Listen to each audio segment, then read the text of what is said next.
What's going on, friends? My name is Kaylee from the Honeystead, and we have a special guest. This is John from Fox Urban Farms. Along with us today, we also have Shelly Cook, which is the owner of Ratano, and also Jessica Hollifield, who is a key contributor to Hands of the Earth and the whole operation that we are trying to do. One of our big projects that we have is the rooted table, which we'll talk a little bit more about that if you haven't followed along. But today I really just want to kind of feature John and share what he is doing. I've kind of been really excited after Jessica followed and found his operation. So let's start there. John, would you like to tell us a little bit about Fox Urban Farms, how you got started, what you and your family are doing? I saw some pretty wonderful pictures of your beautiful family. Well, thank you. I appreciate it. Well, we've been doing this now actively with the farm since our first harvest was the first weekend of February 2023. So we've had over 2 years of doing that, although it took quite a long time to get the farm put together. And I mean, as far as zoning and getting everything here set up with the city, that took nearly a year for us to do that. So we started working on this project. It was February of 22. Um, but they didn't really know what to do with us. What we are in industrialized buildings, it wasn't written into code. So we had to go through a lot of hurdles and did a lot of learning to figure out exactly how to get what we wanted to do here in the city of Winchester.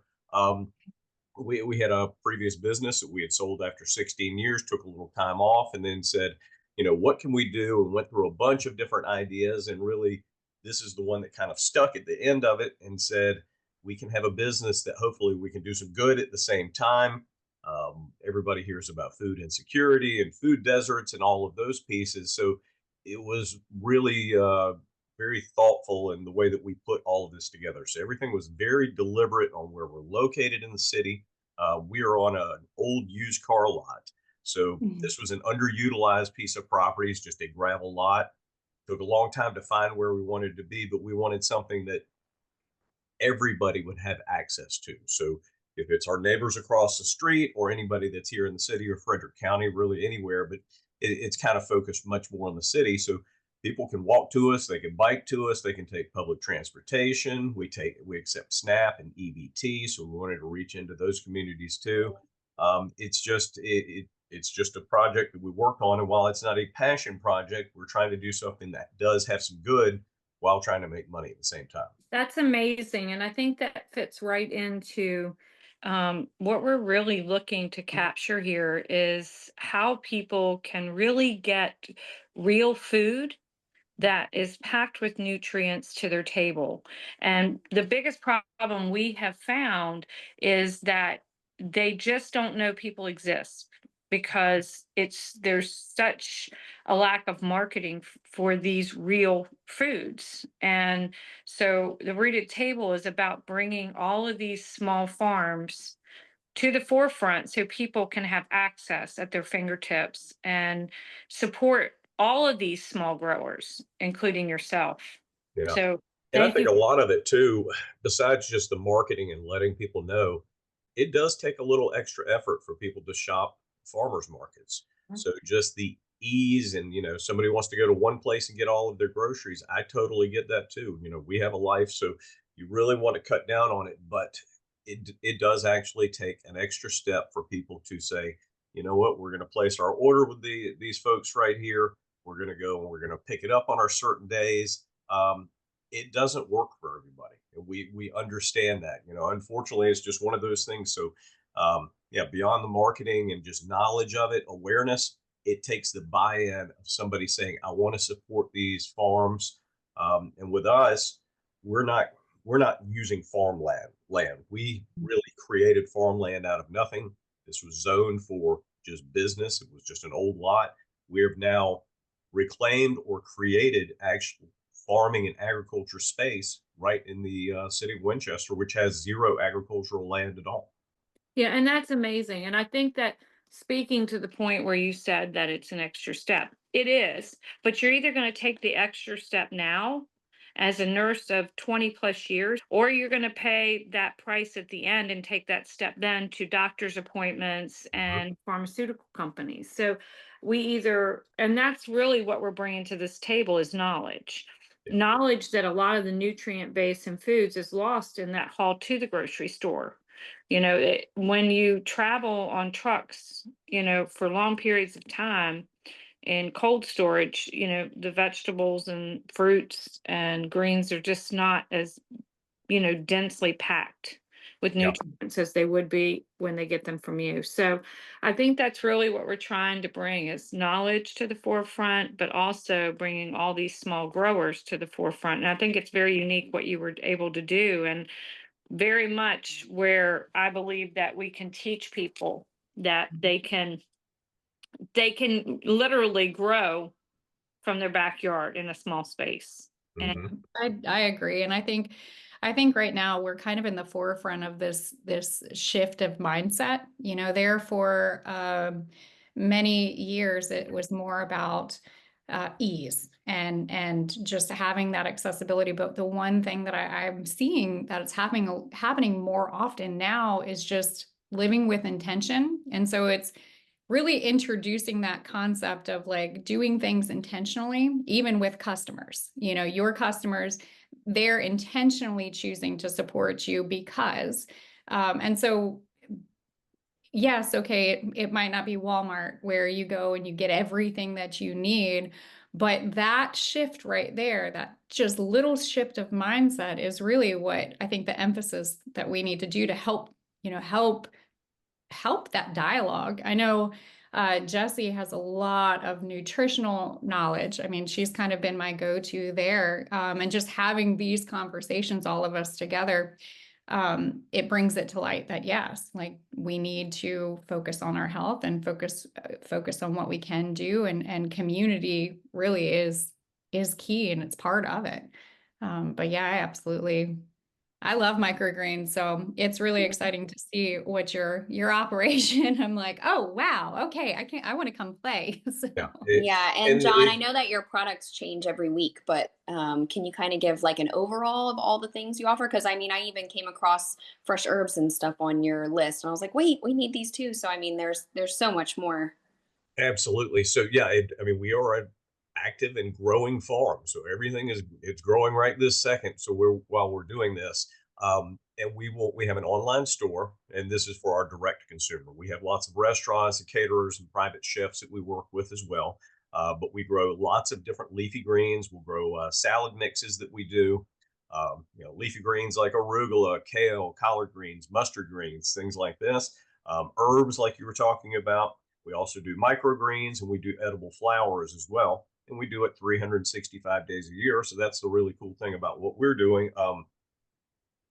During the winter, that's actually, we're busier during the winter because other people are not growing stuff. There aren't other farms that are going on. And then for us, we had learned pretty quickly on that once you get into pretty much right after school is out, that is when we slow down a bit because you have a lot of other farm markets that are going. People are growing their own gardens, people are traveling, they're not doing as much there. So just kind of understanding the seasonality of our business. But we are there each and every week. So we're able to put this stuff out. And with doing controlled environmental agriculture, you take control of every single piece versus doing conventional or traditional ag, which we're never going to replace that. We are just a complementary piece to what those guys are doing. I mean, they're really doing the hard work and the heavy lifting over there. We're much more kind of niche products that we can put out, but they are amazing as far as the quality of what we're doing. Most of the lettuces that you're getting when you go to the grocery store, they're coming from California and Arizona, and it has taken probably 2 weeks that they've been harvested before they get here. So you have that nutrient loss that's going on. And a lot of the stuff that's just grown on these gigantic mega farms, it's really made for maybe a visual presentation or something that grows well, but ultimately it's not, we're sacrificing a lot of quality and nutrients and everything else that's going on. Whereas our products, we're harvesting them and people are getting them the very next day or the same day. And it is a huge difference that you can tell. yeah, no, I That's awesome.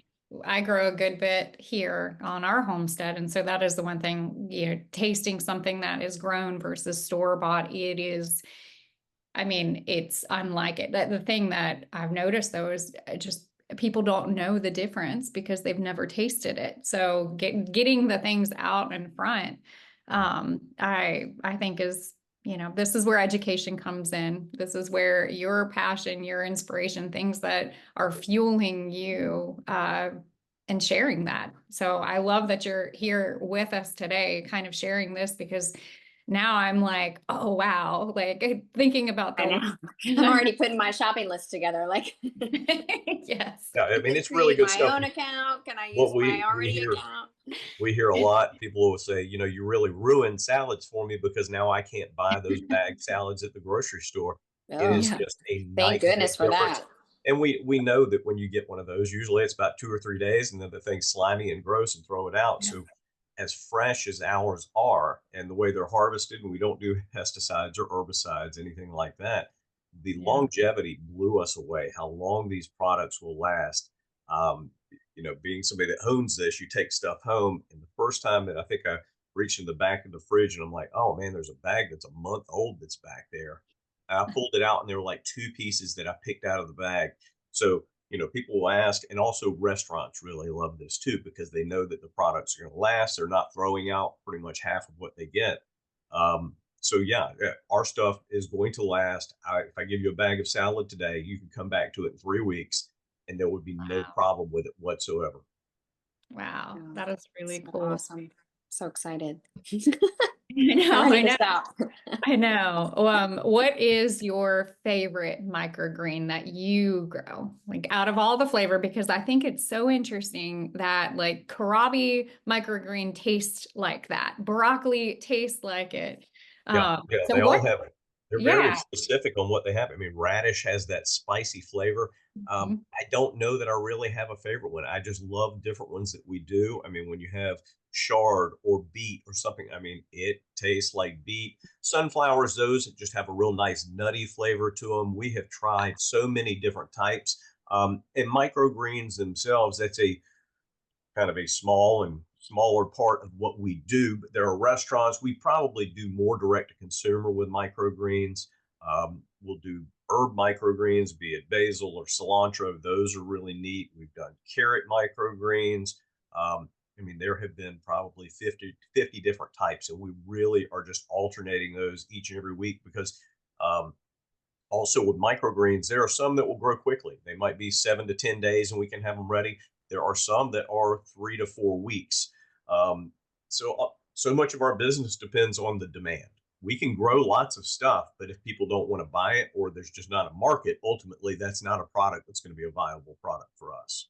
Yeah, that's very true. Very, very true. And I'm sure even with, just the edible flowers. I mean, I remember talking with Jessie about edible flowers and she does beautiful cakes and Okay. so I know I'm like, I had to say that, but having the flowers, and I remember talking with her a couple of years ago about, hey, she'd like to introduce edible flowers. So, having that as a market for potential pastry chefs, bakers, that concept, and even putting them on your salad. I mean, that right there is huge. Yeah, they're great. We love the edible flowers, and it's just such a simple and neat way to kind of elevate stuff too. And there are tons of times. I mean, if it says an edible flower, and I will tell people that doesn't mean that it's necessarily a great tasting flower. It means it's not going to make you sick. There are some edible flowers which actually have really good flavor to them. Borage is probably one of the best ones. It tastes like a cucumber or kind of like a light melon taste. But other ones, they might just taste like you're kind of eating a plant, but Yeah. it's perfectly fine. You can do it. And if you go somewhere, we have lots of places for the bartenders that will use them in cocktails and drinks, Mhm. regardless if the person actually consumes the flower. And many times they don't.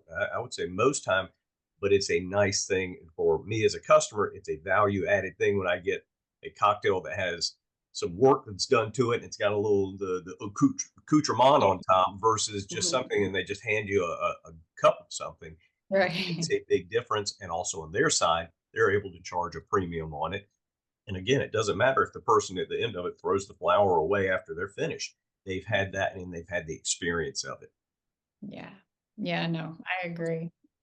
Yeah, and one option that you gave me when I originally emailed you, you said you asked me what we were planning to have and that you would grow it for us Sure. if you didn't have it. So that was kind of a nice option too. You were like, I might not have it, but I can get it for you, you know. So I thought that was super Yeah, helpful and we can awesome. kind of do what I would consider more of contract growing. If there is somebody who wants a specific product, um, we can grow lots of stuff. We can't grow everything, so there's a lot of times that really for us, we just like to kind of see what the farm will do, how those certain products will respond. But we've had chefs that will say, "Are you able to do this for us?" Microgreens are super easy because those are quick and it doesn't take like a whole change of everything.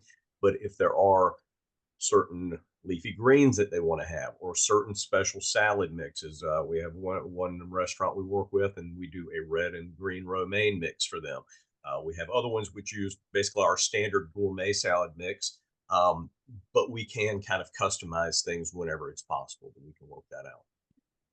Yeah, Right. I love that. I love that. So if you had to say, I heard you say zoning. Of course, I understand that truly to the depths of my soul, how zoning can be a problem to get through. But if you had to say in the past year, what is a difficulty that you've had overcoming for your business? What would you say was a struggle for you? Financially, I mean Mm. that's the biggest one right there is really just making enough money for the venture to make sense with it. Yep. Um, we've got fantastic products. We do reasonably well, but I think for the market that we're in right here, we would do much better having more high end restaurants around us. We don't really have that, and that would be the one area where we're kind of missing out. Um, our business, we kind of shifted a few different times just to kind of realize what the market was going to be. So like I said, we can grow things that are fantastic, but if people don't buy them, it doesn't matter. Um, so just knowing what you're going to do and being able to kind of pivot a little bit to say, all right, well, we were growing this. There just doesn't seem to be the demand for this. Maybe we need to find something else, and we need to have those that have margins. Again, with our products too, there's a shelf life to them, even if it's an extended shelf life. Ultimately, if we have product that is not going to sell, um, we have the choice of throwing away, composting it, or donating it, or trying to come up with something else that it can become. So uh, we were always doing this before in our previous business. We'd come up with value added products. So if it was going to be herbs, salts, vinegars, oils, um, we do pressed and dried flowers. We set up an Etsy store. I set that up last May, and it did very well for us. So we have stuff that we've shipped out worldwide. I think we've hit 17 different countries of sending products that are out. Those are not the same things like our salads. We aren't shipping those out, but things that we can ship out that are going to be stable to go. And this morning I was shipping out pressed and dried flowers, also some different seeds of things that we grow too. So the business really has to, you have to be very creative. Same thing with farms that have, if they've got a winery and they're doing booking weddings and they're doing all of that, you've got to get every single piece of revenue because it's not like it's a business where you're just taking in money hand over fist. Yeah. Well, and I'm a business owner.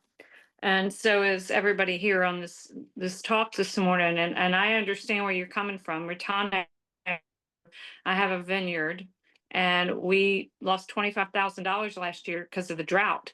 We had to water. And so that had to come from somewhere. And I understand. And I think that that's where, like, I have two restaurants. I didn't know anything about you, and we'll buy our greens from you. We'll make that switch. And so I think once people that you'll become more viable when people have knowledge. And we reach a wide customer base at Retano. And that's what this was all started for. I wanted to help.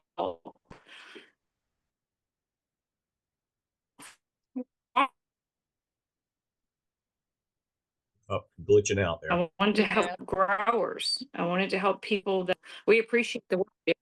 Yep. Can you hear me Yeah. now? Yeah. Yeah, Okay. it does. It does take some, and a lot of Mhm. times you see people who are very concerned with, they don't want developments to pop up, and you'll see the save the farmland people, which is fantastic. Um, but ultimately, if you want to do this, the best way to do this is to support the farms. After the Mhm. fact doesn't do any good, and I've kind of had that stern discussion with a few people to say, you're happy to sign a petition that you don't want a development to go in, but if all of the people that signed the petition were shopping with this farm, you probably wouldn't have this issue that's going on. Um, so it does come back to people, and you sometimes kind of have to shock them a little bit to say, if you're not supporting the farm, then it's going to turn into something else. Well, and that's kind of what I said in my video that brings the rooted table to this discussion. I said if we don't support them, they're going to go away, Sure. and that is the message that I have am going to have at each talk at each table is that we have to inconvenience ourselves a little bit to support the farmers in our country and basically support our health. So we really appreciate the knowledge of what you have brought to the table today and how we can support you.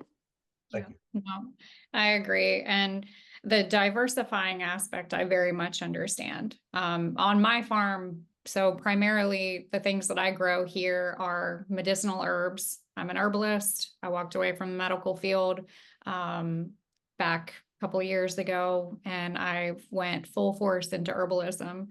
But I'm also a beekeeper, and we run, I think right now I'm getting ready to make a lot of my colony splits. I'll probably have up to 60 colonies here in a very short time. Our goal is 100, but again, cost of material, cost of everything.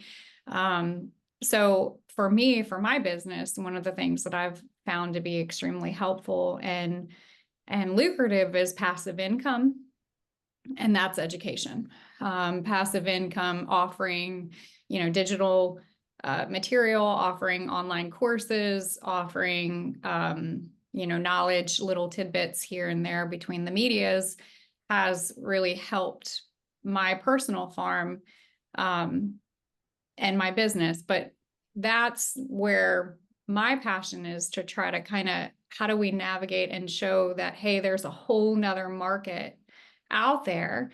And so, yeah, here at this table, we're multifaceted mindsets of knowledge. And so what I'm saying is look at passive income too, for a business plan, because that's not necessarily a product you create at one time and Yeah. it generates. Yeah, there's not a single stream or anything that I can say, wow, I sold one of these today. Fantastic. I'm going to take the rest of the day off. There is not a product that I own that does anything like that. So it is really, there are a lot of nickels and dimes that you're doing, and you want to do volume, but with higher quality products too. You can kind of command a premium. I know you were talking about with being a beekeeper, and I'm sure you guys are fighting um, Yeah.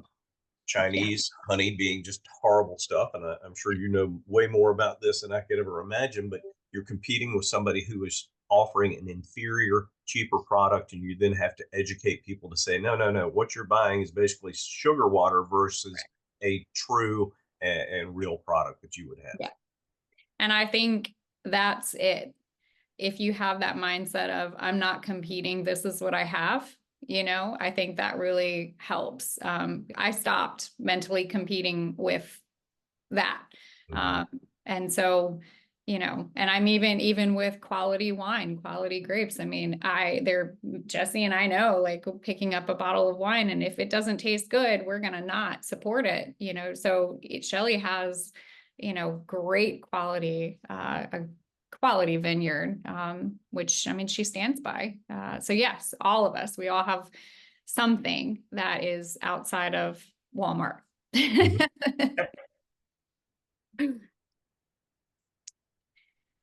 One of the groups that we've I told you that we take SNAP and EBT. We participate with also Sunbucks and Virginia Farm Market Fresh um, for that.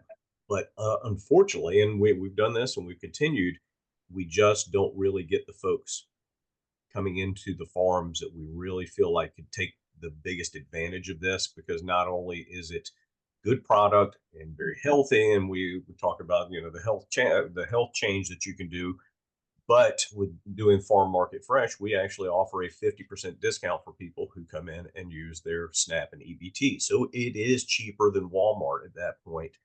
And it's just amazing. And we know all of the executive directors. I mean, we have tried to get this word out to people, and you still will get just a few transactions a month of somebody who's doing it. Now, the people that have realized this and love what we're doing, but it is from that's an educational thing when you're taking somebody who really is accustomed to buying processed and prepackaged things and just doesn't know any better, has never, you know, generationally, if you've not been brought up eating fresh fruits and vegetables and everything you've had has come out of a bag, it is a lot to get the folks that are there working Now, on do this. you do anything like, I know there is programs out there as I've been studying the farms and the smaller farms, they do like market share boxes. So in other words, like, do you create boxes that you sell weekly that, you know, people can join or subscribe? Have you Like thought? a CSA, we Yeah. don't. Our initial thought in the very beginning, we figured absolutely we'll do a CSA.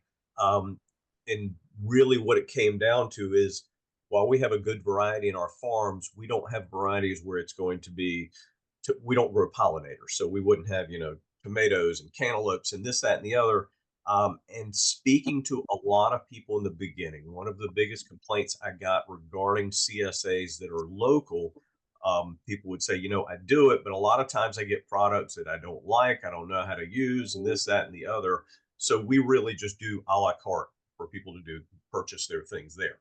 Now we actually provide our salad mixes to another person's CSA, and we will provide herbs and stuff, but those are not CSAs that we do from our farm. We are just providing components to that. And also, with us being year round, we wouldn't really even be able to source throughout the winter products to do a CSA box or something like that. So we've thought about it, but it just has not been the right fit for us to do it. So a la carte works for what we're doing.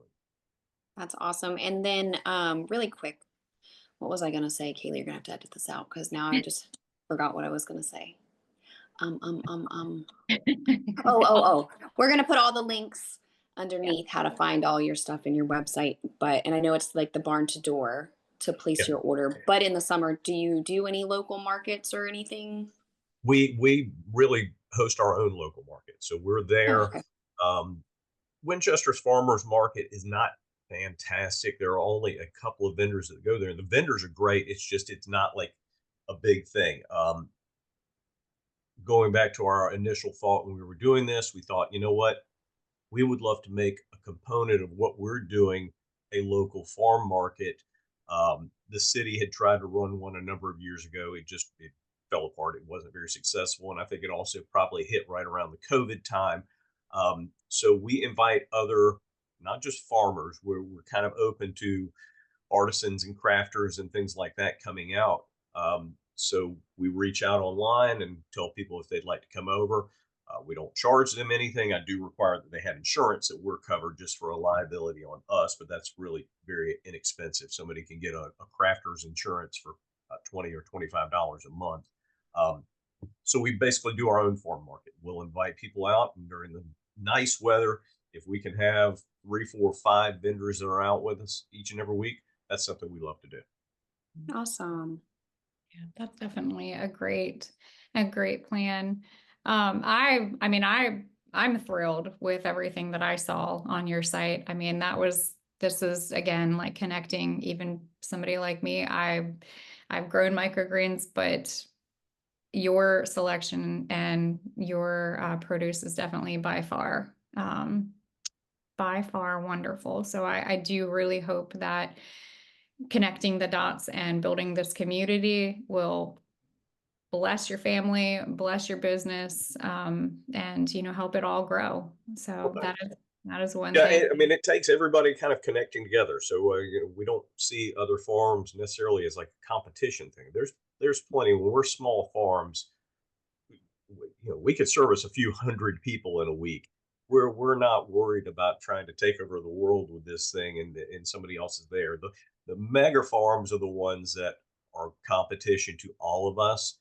And again, I understand the business component of how it works. I don't really like the products that they're putting out. I don't think that it's good stuff, but I do totally understand what they're doing. But if you're wanting to do something local and you want to get good products, it's not just about saying, I'm going to buy from this person and you're just basically switching money from one pot to the other. You're getting a very good, super high quality product when you're getting it from us, and it is markedly different that you can try from anything else that you would buy in the store. I believe it 100%. I believe it. Many times I've had lettuce and I'm like, this tastes like water. Like this is not good. So that is really exciting. Definitely is exciting. All right, who's closing us out? You, Jelly, do you have any more questions? Do you have any, John, do you have any more, anything else you'd like to share specifically? Um, no, I mean, you can certainly follow us online. We'll have all of our, Facebook and all of the other social media stuff that we put out too. We try to put out educational components of whatever else that is happening all there. But support your local farms, support not just local farms, local businesses that are in your area. I'm a small business owner and have been for many, many years. That is the important thing, and that's where people can make their biggest difference, understanding that maybe it takes a little extra effort on it, but you're contributing and you're investing in your community that you live in.